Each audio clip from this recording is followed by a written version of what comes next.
It is the most maddening, reality-breaking experience in human interaction. You have been wronged. The situation is completely objective. Someone in your life, a partner, a friend, or a family member, crossed a clear boundary. They lied to you, they disrespected you, or they broke a promise. You spend hours preparing what you are going to say. You make sure your tone is perfectly calm. You approach them carefully, prioritizing their feelings, and you gently express that you were hurt by their actions. You are simply asking for a basic acknowledgement. You are asking for an apology. Fast forward 30 minutes. The conversation is over. But instead of feeling heard, you are sitting on the edge of your bed, crying, completely emotionally exhausted.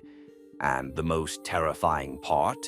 You are the one who just apologized. You sit there in a dizzying fog, replaying the entire interaction, trying to figure out what just happened. You started the conversation as the victim of a clear offense, but through some invisible, twisted psychological sleight of hand, you ended the conversation as the villain. You apologized for your tone. You apologized for bringing it up. You apologized for ruining the evening. You feel like you are losing your grip on reality.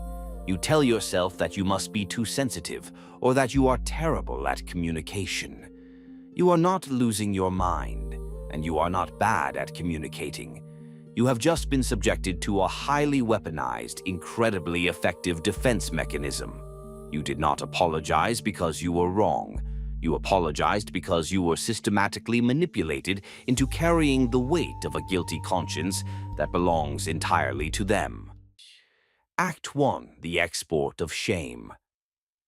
To understand how a manipulator successfully flips the script, you must first understand the fundamental difference in how healthy people and toxic people process the emotion of shame. When a healthy, securely attached person makes a mistake and hurts someone they love, they feel a healthy dose of internal guilt. That guilt is uncomfortable, but they sit with it. They process it. Their brain uses that discomfort to generate genuine remorse, which leads to a sincere apology and a change in behavior.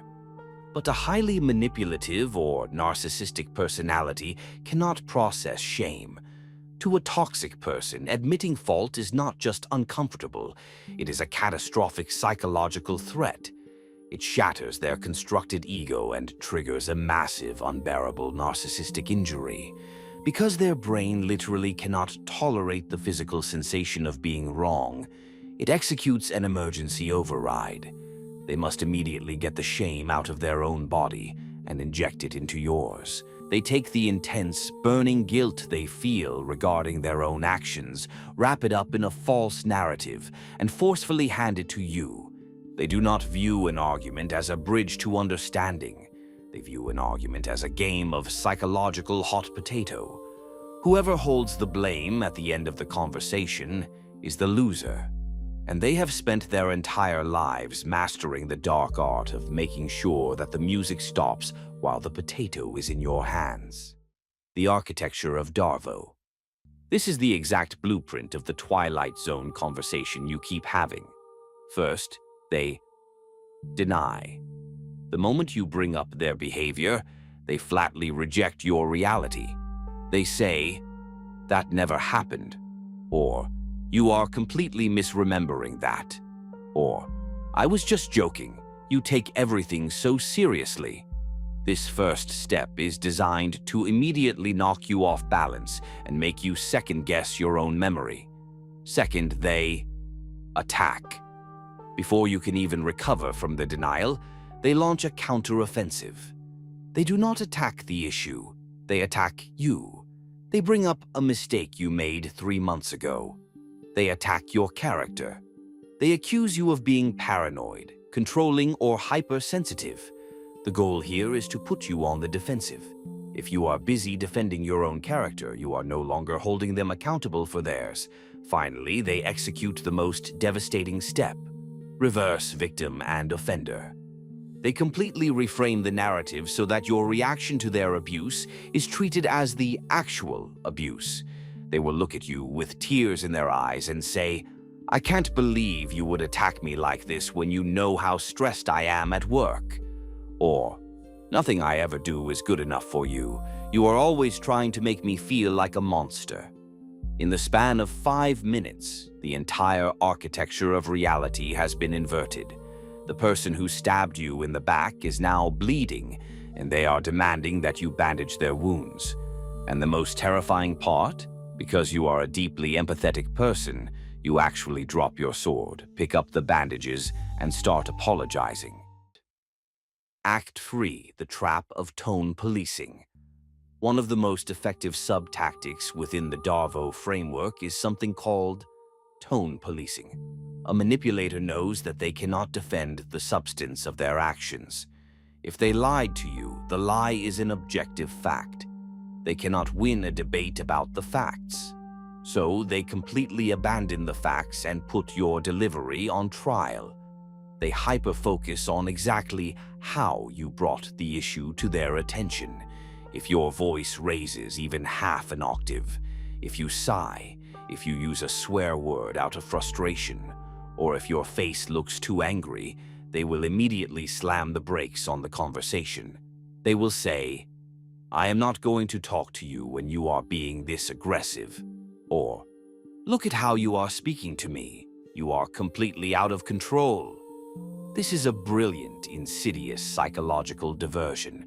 They are ignoring the massive, raging fire they started in the living room, and instead they are criticizing you for using the wrong type of fire extinguisher. By putting your tone on trial, they force you to become the perfect victim. The unspoken rule of the manipulator is that you are only allowed to hold them accountable if you do so with absolute, flawless emotional perfection. If you show any anger, any frustration, or any human messy emotion while confronting them, your complaint is entirely invalidated, and you become the aggressor.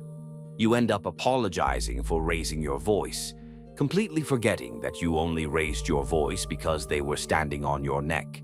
You apologize for your entirely justified biological reaction to their disrespect, while they walk away without taking a single ounce of accountability for the original disrespect itself. Act 4. The Empathy Exploit. Why does this keep working on you? Why do you keep falling for the illusion and handing them the apology they do not deserve? You do not fall for it because you are weak. You fall for it because your greatest strength, your empathy, is being actively weaponized against you. Healthy, highly empathetic people possess a strong internal locus of control. This means you have a natural, beautiful desire to take accountability for your part in any conflict. You genuinely care about how your actions affect other people. If someone tells you that you hurt them, your immediate instinct is to self-reflect, correct your behavior, and apologize. The manipulator studies this trait in you, and they exploit it. They know that if they can manufacture even a shadow of a doubt, if they can convince you that you are even 5% responsible for the conflict, your empathy will force you to apologize for that 5%. And the moment you apologize for your 5%, the manipulator takes that apology and uses it to completely absolve themselves of their 95%. They use your apology as a total pardon. They will say, "Thank you for admitting you were wrong. Let's just move past this." They force a 50-50 compromise on a 100-0 violation.